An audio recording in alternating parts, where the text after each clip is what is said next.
Hello, everyone, wherever you are. It may be a good morning, good night, good evening, good afternoon. Today we meet again, Bwana VTT. Everything okay? All is well. It's always a pleasure. How have you been? Good. Good to see you. Everything okay? Things are good. All right. Word Cafe, Red House, always a pleasure. When it's Sunday, Word Cafe comes through, and there's no better way to spend the Sunday evening other than being here with the entire team from Word Cafe for us to share with our lovely family on live stream, both on Facebook and on YouTube, on matters growth and development in the personal space. Growth and development. Yes. Visibility in the marketplace, which we have coined into visibility for growth. Visibility for growth. Yes. It should be interesting. We are talking about being seen. We are talking about growing. Yes. We are talking about market. That's money. That's money. That's money, actually. Because why would you want to be visible in the first place? You'll want to be visible so that your services, your products can be known to the consumers. Yes. Because you cannot be able to promote and sell your goods and services if people don't know about them, no matter how good they are. True. Yes. You can't get married if people don't know you. Of course. You need to be seen. For that suitor to come asking for your hand in marriage, they need to have seen you. They need to have interacted with you. Yes. No matter how beautiful, no matter how handsome a person is, they need to, meet up with that potential person. Right. So, for you to achieve anything, you have to be seen. Automatically, I'll say more or less. Because without the visibility, without being seen, then how will people know that a particular service is available, a particular product is available, a particular person is available? Actually, let me just share this interesting story. On a social front, I was talking to a colleague who is also into the personal development space. He's also a consultant. And he was just recounting an experience he had when he was talking to some young adults who were ripe for marriage. And he was advising both the gender, you need to bring yourself out like somebody who is ready to get married. And there is that vibe that will be seen that will tell the other interested peoples or interested persons that I'm here and I'm single, ready to mingle for marriage. Like animals, when they are ripe for mating. Yes. Like a peacock, I understand it has to display the feathers. It's beautiful. It has a dance that is a ritual. So it does the dance, and then the male knows he's ready. Let me come around.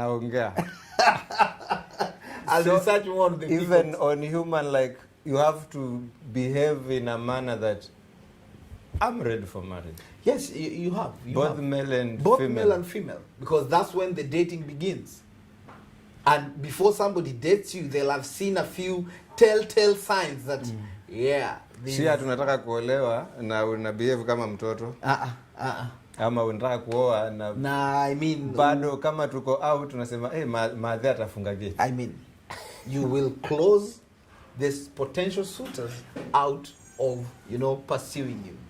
So it's the same element that comes now into play when we are looking at our businesses, when we are looking at different organizations, the different products and services that are being offered to the market. And the beautiful thing today is the market is global. So you don't just need to have your visibility in Kenya or in the region. You can have your visibility in the whole world, courtesy of social media. Let's jump into it. Yes. Visibility for growth. Good. Number one, what do we need? Awesome. First of all, I want to appreciate the choice of this theme. I think it's timely, and our viewers really needed to get this clear. I want us to look at a model that I call the pie model. Yes. Pie here is P-I-E. Pie. Yeah, you remember like meat pie, chicken pie. Meat pie, chicken pie. What else pie? The one we were doing in school during maths lesson. The pie D. You remember 22/7? I'm only some maths on Sunday. Nearly skipped school. Okay, pun intended. So we are looking at the pie model. So maybe to jump ship. Yes. The pies, the first P stands for performance. Performance. Yes. Performance. So the first key thing on matters visibility for growth is to ensure that your performance is good. The question is performance in what? Performance in that area of expertise that you are bringing to the marketplace.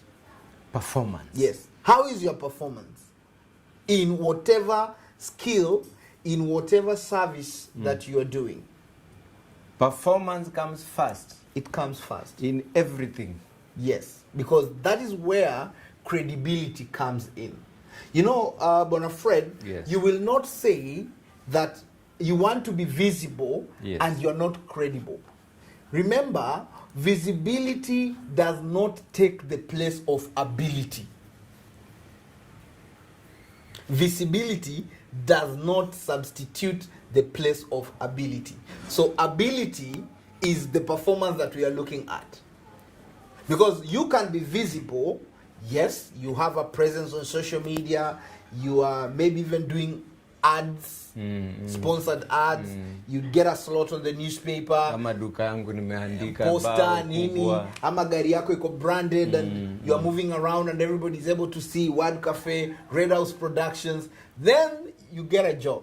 Somebody trusts you and gives you a gig. Come shoot my event, come produce my content. And then the work that comes is like, oh my God, what mess did I do? So ability hapo. Ability ya kufanya. When given, kwa Kiswahili tunaweza sema uwezo wa kutekeleza kile unachosema unakifanya. Na si tu kutekeleza, kutekeleza vizuri. Leo nimeweza Kiswahili. Naona nimekupata. Ulikuwa utarajii. So, honorable ladies and gentlemen, it's very important that the performance comes first. That whatever you are telling people, you can deliver. When it's now time for the rubber to meet the road, you give your clients what we refer to as a wow experience. You know, where you under-promise and you over-deliver. Somebody will look back and say, this is the person or this is the organization I need to continue working with. This is what they said they will do. They surpassed it. They went further to give me an experience that I didn't expect. The value for money was surpassed. So in this eyeing to grow my business, I have to underline performance. That's the key thing. Because remember, you are not the only one in that business. I want to presume. There are other providers. The other day you shared a very good example. Immediately, the Vuvuzela came, the next shipment was full of Vuvuzelas. So there are competitors who are in the same market space with you. Hence, what will make your visibility then go even a notch higher and create a growth in your enterprise is the performance every time you get a business, every time you get a client, how you come through for them. In terms of products, if it's products you're selling, they need to really satisfy the need of that client. Satisfy the need of that client. Research shows that 9 out of 10 clients, once they get a good execution or a good customer experience from whatever service or product you're selling, they will naturally come back for more. 9 out of 10. 9 out of 10. Huyu mmoja anaenda wapi? Huyu mmoja anaweza taka kujaribu kwingine. Angalie kule wanapeana service namna gani ama product B itakuwaje. But 9 will come back. So if you perform well. Okay. If the product performs well, if the service promise came through very well, you are assured they will come back. So what do you do there? You get loyalty. You get loyal clients. You get loyal customers. And one loyal customer, research shows, they'll be able to talk to at least 5 people. One loyal, satisfied client will be able to talk to at least 5 people. What will they be doing? Giving a referral about your brand, about your services. Nilisikia yes. Mmoja ambaye ako dissatisfied, yule amejam, hapo ndio shida. Anaweza ambia watu 20 in any open sitting any day. I agree. Hence, performance really needs to be there. So if top. You fail performance? Oh my goodness. The data you've mentioned, this person, any opportunity they remember about the experience they had with this service or this product, they will tell others. They will tell others, this is, no, you go there, my friend, you'll be, I was messed up by this product. I was messed up by this service that was given by company A or enterprise B. So, the one thing we all need to focus on every time we are delivering service, every time we are selling a product is, let the product satisfy the client. Let the service that you are delivering really satisfy and wow the client. You can be assured they will come back. You can be assured they will refer you. And in case of a mistake in future, they are most likely to forgive you and overlook the mistake. That is if you correct it immediately. And you'll still have them as loyal clients. And who doesn't want to have loyal clients coming back to embrace their services and products? Your guess is as good as mine. All businesses want loyal, paying customers. That is what brings growth. Or else, like right now in Red House Productions, if you don't have paying clients, then it means the business is going to suffer. Yes. And how do you get clients coming and getting more referrals? One word: performance. Period. All the time. Okay. Once you pass this exam, your performance. Yes. Hautakiwi kulegeza kamba. Hata kidogo. Hata kidogo. Why? Performance is central because you are having the client at the center of it. And for any organization which is customer centric meaning always giving a wow experience to the client. Even in some quarters, they say the customer is king. Of course, that today is debatable, but still, the client is who sustains a business. Haiwezi kuwa debatable. Inabaki tu. I worked somewhere and someone had come from abroad for orientation because we had changed from one brand to the other. Yes. So we spent a lot of time in the boardroom. But this guy advised us all our phones to be active. Active. Yes. Don't put them on silent. Though we are in a serious meeting in the boardroom, but don't put your phones on silent. Reason? Anytime a phone could ring, he could stop. And you are allowed to pick it up. Even if it's your babe calling. Yeah. So he will allow you to pick it up? Yes. Should it happen that it is a client calling? Yes. Everything will stop. Stop, because the client matters. What does the client need? He needs a service. Please, go at everything will wait. I like that. Indeed. Did you know what he said? Yes. This was what he said. In this room. Yes. You know, we were about 10 guys. Yes. But he said, in this room, there's only one important person. And who is that important person? I totally agree. He's the one who brings revenue. Without the client, the 10 of you in that boardroom, you'll not be needed. Tunachoma. Tunachoma. Yeye ndiye anafanya mkwe pale. Yeye ndiye anafanya muwe pale katika your organization. So performance matters All the time. 100%. It's one of the things you should never negate. You should not lose touch with how your products are performing and how your services are performing. Let's just look at an example that I think we can all relate. I don't know which barbershop you go to, but I want to believe these are some of the things that will make you keep going to the same barbershop. Maybe for me to remove the assumption, yes. What is the one thing that makes you go back to that barbershop where you do your shaving? Number one, good. I don't like queuing. Good. So appointments. Okay. Yes. So whenever I go, you have already called him, maybe, so he knows you're coming. I'll spend less time. Good. The other thing, yes, you may go to a barber shop and arise with issues, skin issues. So what's the point? But because I've never had any skin issues in that barber shop, I'll prefer going there. Meaning the machines are sterilized. Yes. Another thing. The other third thing that makes me go there is the pricing. Have you ever walked in a barber shop and you ask how much and nobody's telling you the price? Don't worry, just sit. Just we do the shaving. Yeah, tell us the style. No problem.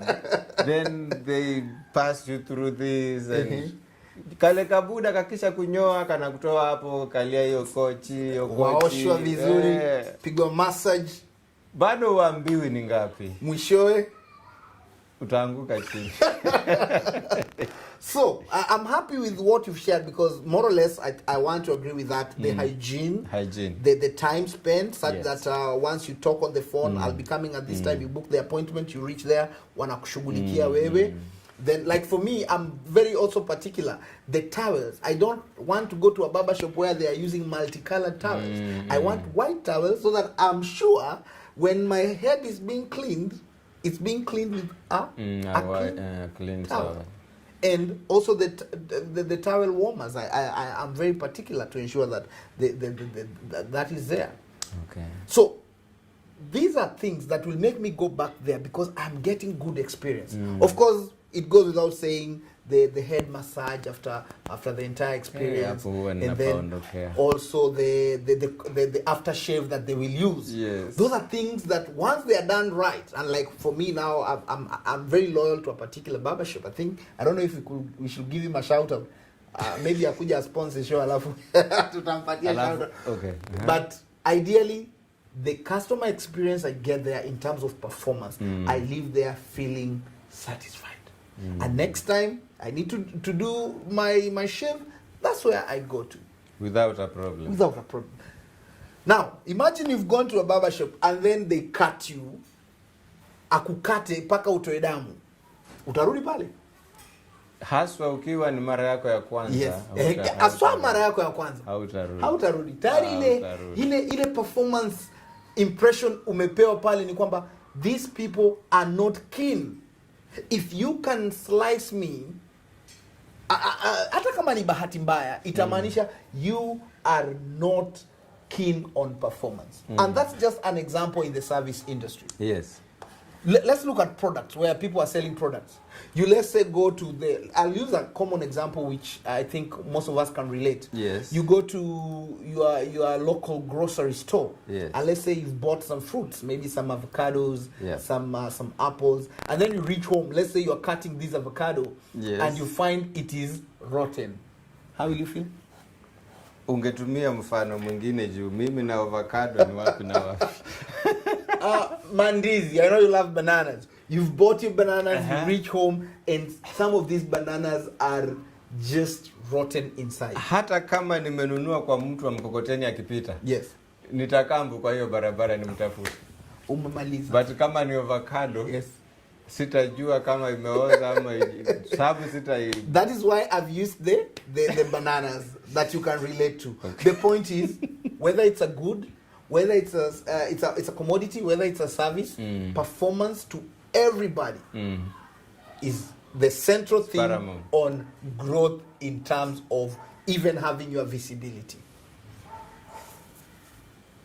So even if my garage is directly opposite a potential client, yes, ama duka yake ni hii na garage yangu ni hii na gari yake ina tatizo, yes, kuna uwezekano asilete kwa sababu ya performance issues. Hata si uwezekano, hata ileta kwa sababu anajua nitaleta kwa garage ya bwana Fred gari langu, instead of getting out as better, perhaps ataniharibia vitu vingine. So yes, wewe pengine hata tuko marafiki, tunajuana, sisi ni my neighbors. I will ensure I take my vehicle to a garage that will do good job on my machine. I will not gamble with that. Okay. Yes. Jambo la pili. Very well. So performance. On visibility for growth. Performance is central. Performance is number one. Is number one. Because that is what will make your customers want to come back. That's what will make your customers refer your service. Refer your... Hapo kwa performance inaweza kuwa pia na maybe kwa nyumba za ibada. Kwa nyumba za ibada ni masuala ya imani, na unajua wale wanazungumzia upako wa yule ambaye ana preach and everything. So ile performance ni ya kimungu, pale siwezi sema sana. Hautasema sana. Lakini nadhani kuna watu wanafuata miujiza. Lakini kama nyimbo kuimbwa, I mean, the hype in the service, yes, the feeling alive in the service is an indicator of who will come back and who, like when you're back home and you're even talking to your friend, hey, today the service, man, I felt heavens coming down. The praise and worship team, the choir was doing a great job. So, there was order. That is still on performance. So it is a performance. It is a performance, okay. Though of course in a faith-based setting, yes, largely the performance is the transformation of the heart, which mainly it's a God thing, which we can't really see. But on a human level, the excitement within the worship space, yeah, it can be an indicator of how many people will still keep coming back to your service. Yes, because I want to believe you won't want to be in a service where everybody is sleeping. Or today they don't sleep. Depending with... Zamani walikuwa wanalala kwa sababu hawakuwa na kitu ya kufanya. Sasa wana mambo mengi. Anaweza toa simu yake chini. Wewe anza mambo yako pale. Yes. Mtu tayari yeye kuna wahubiri, how many thousands of preachers are there in either in his phone or in her phone. Atafungua tu anze kusikiza. Facebook live. Yes. Everybody is now on Facebook live.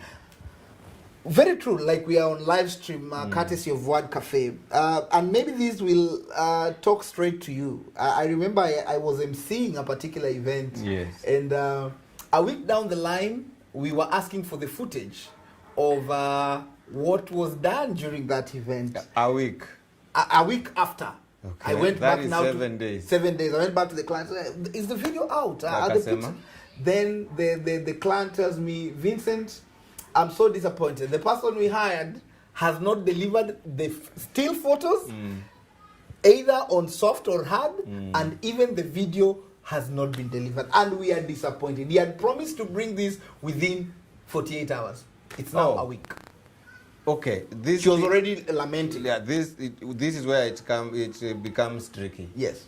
If you give a word of delivery within a certain period, this person will actually trust you. True. In this bracket of the given I'll deliver amount within 48 of time. hours. Yes. Yes. Should it skip by even a second, the trust is broken. You didn't deliver in time. Okay. And this guy was like a week. So I went there after a week. And I'm sorry to say, the client who had given me the gig to MC was totally disappointed. I was telling him, we trusted this guy, we had seen his work, he showed us his samples, he came with big machines, but now a week down the line, there is... can they ever call him or refine? Already, for me, I'd never contracted the guy to come and do the work for us. But you can't. But now I can't. I already... Oh, you mean he has not delivered? Totally about performance. Moving on, you had asked about the second element, which is I. Jambo la pili, tumeangalia tumemaliza P. Sasa tunaenda kwa I. Remember, we are looking at the PIE model. You know, tofauti ya P na P. Kuna P kuna tumbo mbili. It depends. P moja. Basically, these pronunciation questions depend with where did you go. Did you go to a nursery school or a kindergarten? Group of schools or Shimalavani? So we are specific with this P. Yes. Sio ile P ya tumbo mbili. Hapana. Performer. P for performance. Then now I for image. The second bit on growth in terms of visibility. Hiyo I unaita, unajua saa hii watoto wa saa hii siji PP1, PP something. Yes, PP1 and PP2. Hii ni kitu ingine. Ndio hiyo I. Ndio hiyo I. E for ink. Let's not go there. Things are changing. It is the CBC. So tunaongea competence based curriculum. Kwa hiyo E for ink.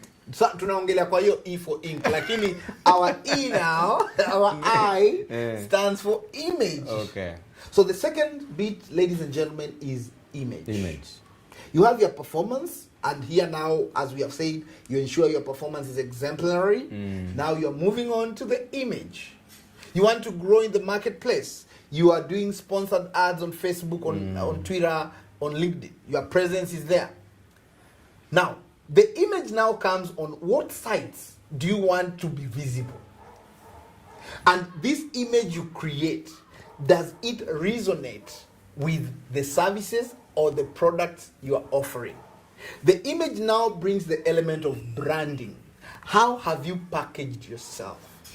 Hapo. Acha nishikilie. Nina picha nimepiga tuseme ya pizza. Yes. Unajua picha ya advertising sio ile unauziwa. Ni ile unafanywa ni. I know this is your area of expertise. I love your job in this. All institution shuts down for photos za marketing. Yes. I have a video on my YouTube account ambayo nilifanya ya hoteli some few years back. Lakini of late unakuta comment pale kwamba I went to this hotel, my goodness, hata blanketi zimeraruka, sheet sijui ukiangalia chini hata panya you know. I get it. So does it have an issue with performance and image? Of course they'll be correlated, because once you've set your buy this high, this is or rather our services will be able to solve ABC.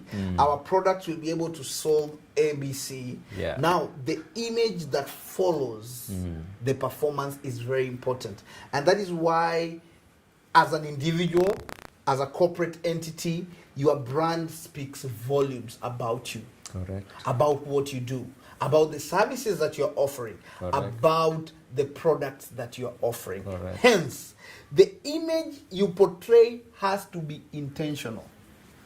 Kuna bundles unapewa za time fulani mpaka time fulani, hizo ni free. Yes. Nataka kukueleza uelewe vizuri. Nilete pole pole. Ama like you buy bundles za mchana, then unapewa free za usiku kuanzia particular time. Try logging on to anything at that particular time.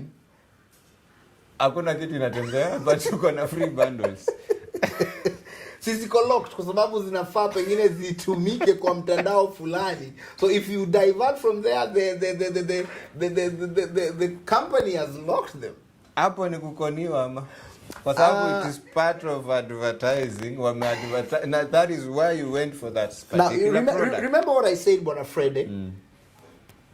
This is very important for all of us who are in any business, and not even business, even those who are employed. Yes. The value of under-promising and then over-delivering. As opposed to, you have over-promised and then you have under-delivered. That's a perfect case of, you have been given this huge promise, but when you embrace the same service, you realize it's not even going through. You can't access this quote-unquote free bundles that you are promised. Okay. Yes.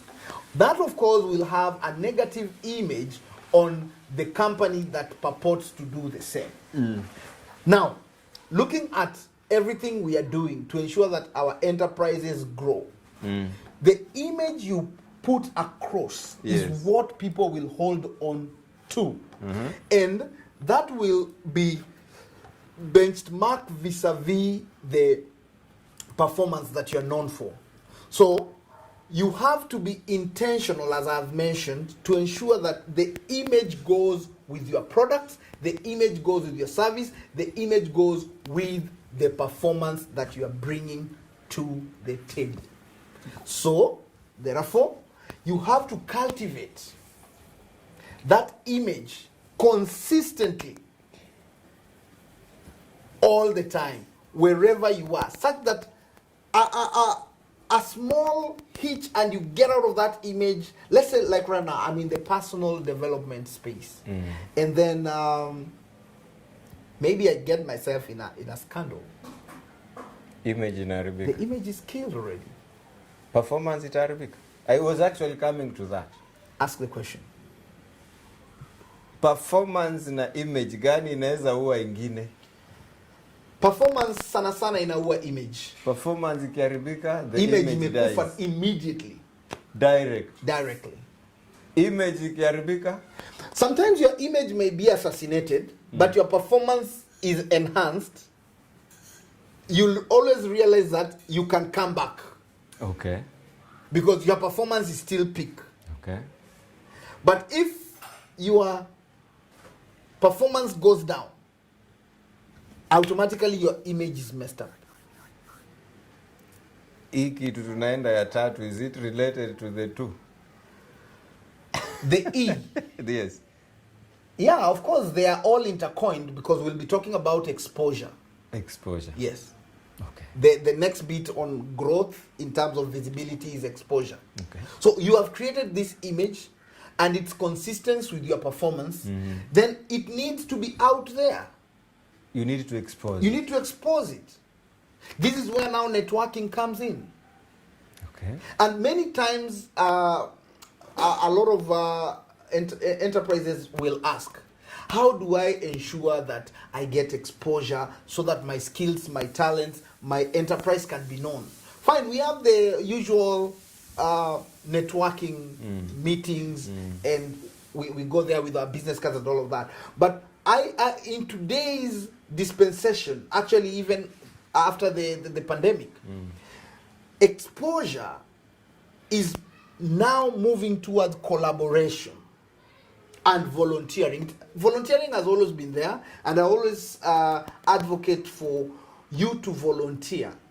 Let's say you are in a service industry and you know you could do a particular thing very well. So volunteer kwa kiwango Target, you have to first have a target. Yes. You know that I want to showcase my skills with this company. On voluntary basis. On voluntary basis. In your own terms. So you approach them in your own terms and you tell them, I can potentially do A, B, C, and D. Give me an opportunity to showcase that. Yes. Of course, it has to be limited with the time that you will spend there, because remember, you are doing this deliberately for them to see your value. And once they have been able to see your value, then they can be able to even now have you, or you have them as your client, paying client. Or them having you as your service provider. As your service provider. Okay. Actually, you've put it best, as their service provider. Yes, as their because service. umewaonjesha kitu, wameona inaleta matokeo. Let's be practical. You have good skills in closing a sale. And you approach an insurance company and you tell them, I'll volunteer. I'll volunteer. I could For a period of 1 week. Maybe a period of 2 weeks even. I could be your agent, and you, of course, once you choose to volunteer, you already know their services, and you have target clients that you want to approach. So basically, you're going there and telling them, "Let me become your agent. I already know your products and services. I can sell this for you." And you go out, and maybe, God willing, you close 2 clients, you bring an account. Don't you think they will not consider you? They will consider you because you have already showcased your skill. That creates your exposure, and your portfolio starts growing. You are then able to tell somebody that, you see, I did this for company A, these are the results. Hata kama ilikuwa volunteer. In fact, that is what builds portfolio. Sawa. So kesho na volunteer wapi? Ni wewe uniambie. naweza kuja kukushoot. Tayari tuko live stream One Cafe. By the way guys, Red House Productions, for all your events need. You are doing a video shoot, you want a live stream, you are doing a wedding, any event, you are a minister of the word and you want your preachings to be live streamed, talk to Red House Productions. They are the best in the game. Ungengoja tuweke ka music ka commercial break. I just felt I needed to share this ASAP on that particular bit. You see, once you've sampled a good product, you will always want to talk about it because the experience is really good. And big up Red House Productions, big up One Cafe. Our executive producer is smiling on this side. So this image and the performance that you already have has to be seen. Yes. And this is the truth of the times that we are in. Brother Fred, we are living at the best time. Ask me why. I'll not ask you why. Go ahead. Just go ahead and, okay. and share. Today, the corona times. Not even the corona times. This period, 2020, since the advent of social media. Okay. Nimekupata. Today, showcasing your products, showcasing your services, showcasing what you are doing in matters marketing is at the click of a button. Kwa finger hakuna button siku hizi. In fact, fingers siku hizi buttons zilitoka. Ni nini iko? Ni screen. Ni touch to and the whole world can see what you're doing. So what are we saying? Exposure is very important, and not just on social media. And even on social media, you need to know which sites that you can put your work. Target audience. And of course, for any professional work, the first one that comes to mind is LinkedIn. Ensure that you are active on LinkedIn so that people can see there is visibility. LinkedIn. Hawajanilipa chochote. I'm just giving this professional advice. You can be on Twitter, you can be on Facebook and Instagram. Of course, you can, for those who are young, I think you can also be on TikTok. It's the latest sensation. India imepigwa marufuku. Product yako haitaonekana. Yes, and of course we still have the mainstream media. Yes. Depending with your budget. Gazeti. Yeah, Gazeti, Zipo. You can put your work there so that your brand can be seen. By the way, Gazeti, though ni expensive. Yes. Lakini ina kuna watu wanaipata. Wengi, though with the latest statistics, the paid ads on social media are really the best. Driving sales. Okay. Of course, you need to have a good funnel method. Also, have a landing page where people can be able to see your products and services. Na and then create a funnel. Pia ukuwe na ujanja wa kupost. Yes, that's why we mentioned, Bwana Fred, you have to be intentional on how you are bringing your exposure. Yes. That is why we mentioned again collaborations, volunteering. Because once you are choosing to volunteer, as we've mentioned, you have a target organization or an enterprise you want to volunteer your skills in. You want to showcase your skills to the people or to the industry players who matter, not just to anyone. Who matter. Huendi tu kumwaga mtama kwenye kuku wengi, hapana. Unamwaga mtama kwenye kuku ambao watapenda ule mtama. Then you hook them up. Alright. Usimwae kwa kuku wa kienyeji. Yes. Kuje huko. No, najua mluya na kuku tena. So ensure that we have all to ensure that we are deliberate on how we are exposing ourselves, because it's very key that your product is out there. Okay. Why do we still have commercials on Coca-Cola? Who doesn't know Coca-Cola? Everyone knows. Everyone knows, but they still expose it to us, to our eyes, so that every time you are thinking of a refreshment, Coca-Cola comes to mind. Kabisa. Yes. Nilikuwa na sales guy moja, akawa yasema. Yes.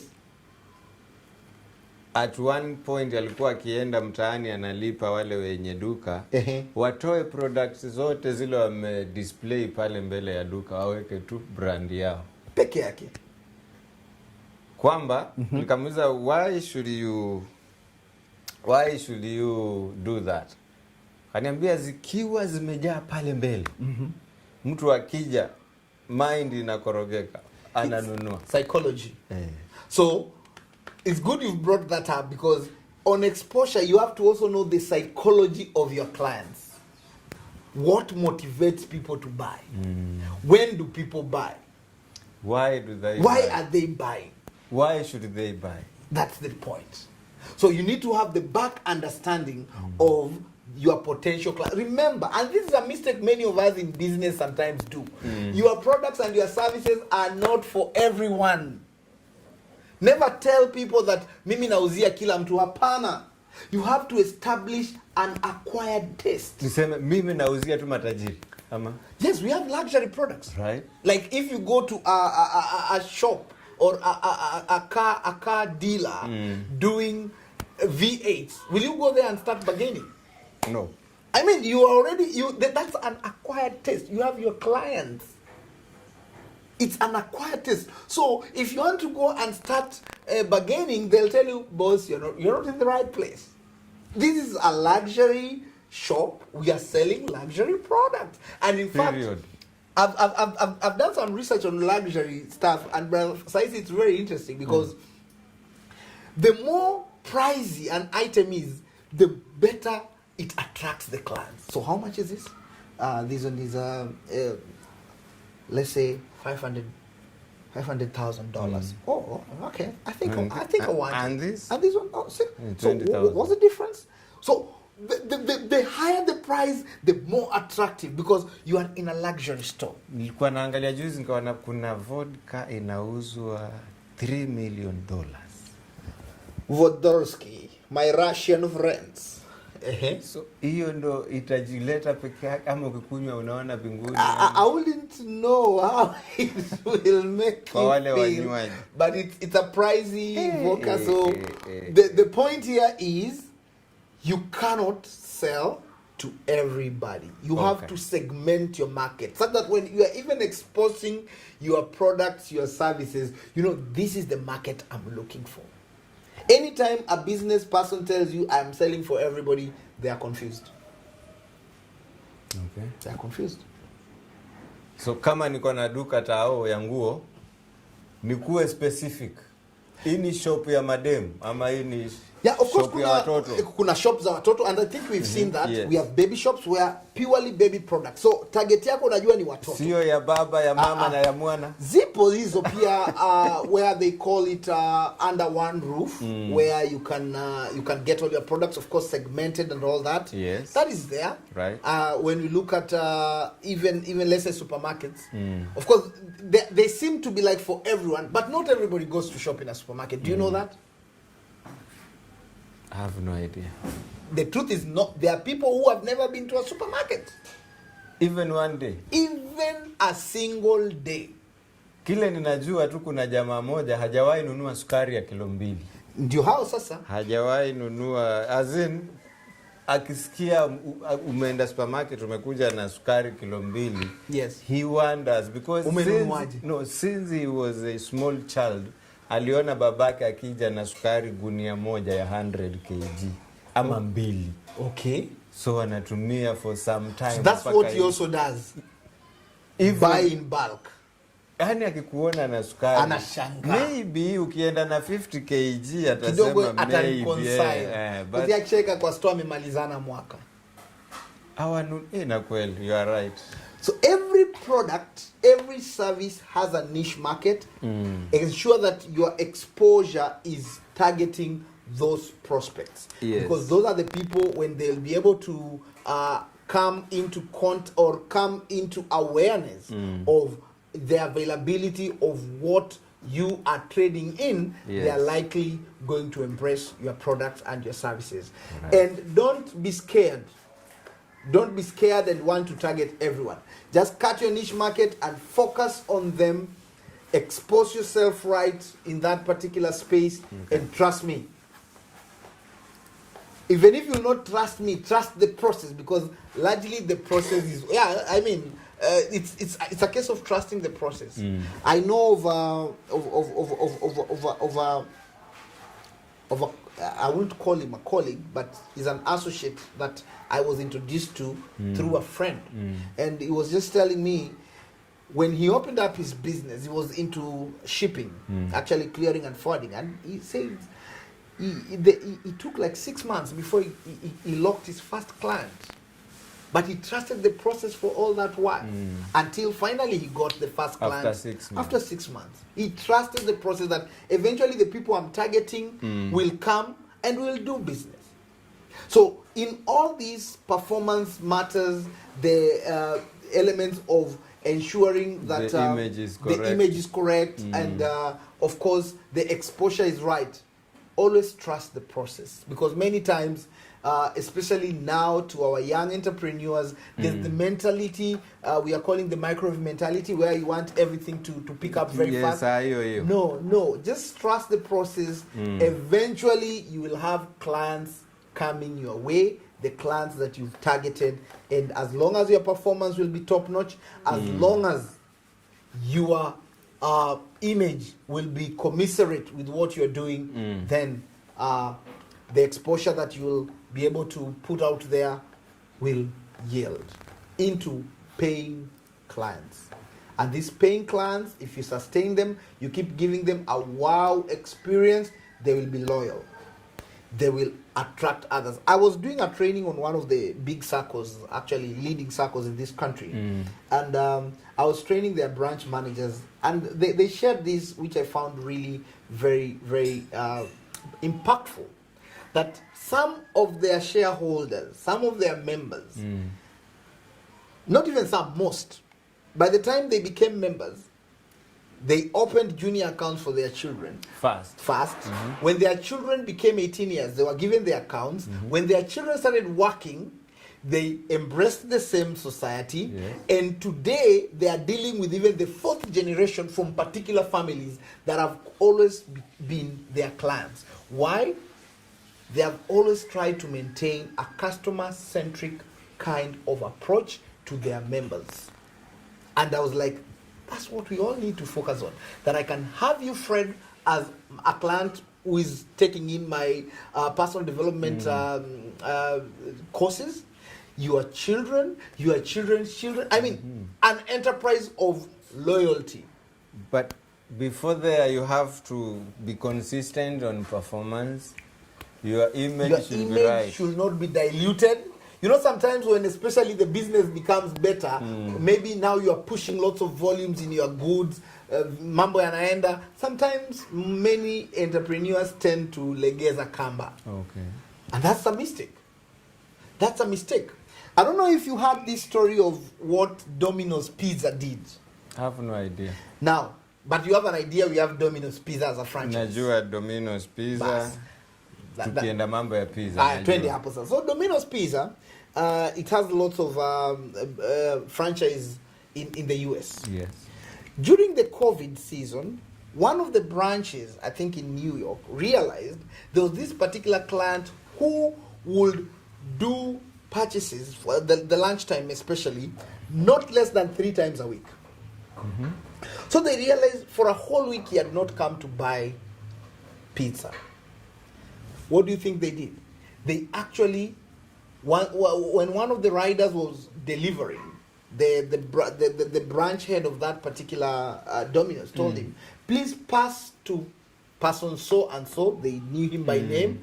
They even knew where he lives, because they will do the deliveries in his house. And now that it was a lockdown, so the guy, after delivering to the other clients who had made orders, passed by to see to see this particular they didn't know what was happening. They were just checking on him, like you can do a courtesy call. So when this guy reaches, he could hear some background music in the house, but the door was locked. He knocked, the guy wasn't opening. Actually, the delivery guy went a notch higher and kinda broke one of the windows and got in. On getting in, lo and behold, he found that guy in the bedroom, really in bad shape. Apparently, he had developed some high fever, not COVID, from later on tests, but he was in a bad state. He couldn't move. His phone was off. so he couldn't be reached out, and he was in that condition where he could not move. He was immobile. Very fast, he called his other colleagues. He called for the 911. In a jiffy, the ambulance came. He was taken to the nearest hospital, and his life was saved. He was restored back. He was restored back, courtesy of Domino's, which remembered this client always buys every week. Now, for 5 days, he has not called, he has not ordered. What could be the problem? And they did a courtesy call. How many enterprises do that? For me, it was a wake-up call. Cool. How well Kenya, are we taking care of our clients? Kenya, are we only interested in the sale, or we follow even past the sale? Yes, we could say Domino's wanted to find out why is this guy not buying. They ended up saving his life, doing things which necessarily it was not there. So the effect of this shows the level of performance that they have, which is ingrained in their image on maintaining the level of brand that they have created, that we do not just care about you buying from us, we also care about your welfare. Can we end there maybe before we end? Your story ya Domino's. Domino's Pizza. Imeniwacha nimefikiria kitu. Najua kama yule boy angekuwa Mkenya na labda awe bahati mbaya hajalipwa mshahara, angeingia pale asanye kwa yule msee. Anyway, you've brought another element on image.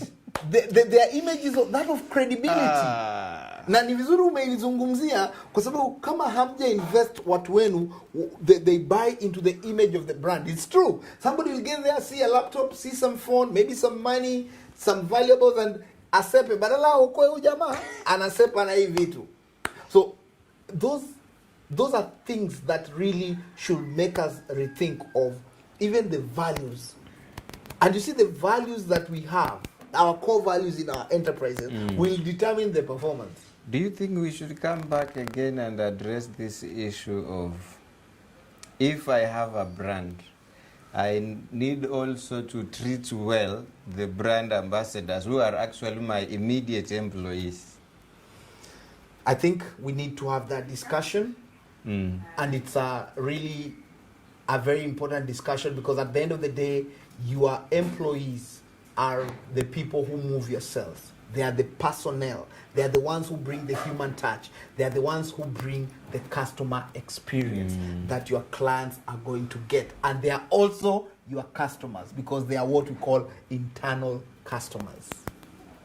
Tumalizie hapo. I want to take this opportunity to thank all our viewers online. We've seen your comments. We'll be addressing and answering them on the chat function. But we just ambao wameonekana hapa. Namwona bwana Walter Obindi, Kissinger Alwende, wote wapo ndani. Kissinger amesema leo nimewahi. Amewahi kabisa. Wanakuja nakuta tu tumemaliza. It was live. Good. Walter Obindi, big up, pleasure. We appreciate you guys for tuning in, and the others who are also on YouTube, we want to pass our appreciation. Let us practice the PI model in our everyday performance image exposure. Yes. It's been yours truly, Vincent the Trainer. Thank you, Word Cafe. Let's do this again. Goodbye from us. May God keep you safe. See you next time. Bye-bye.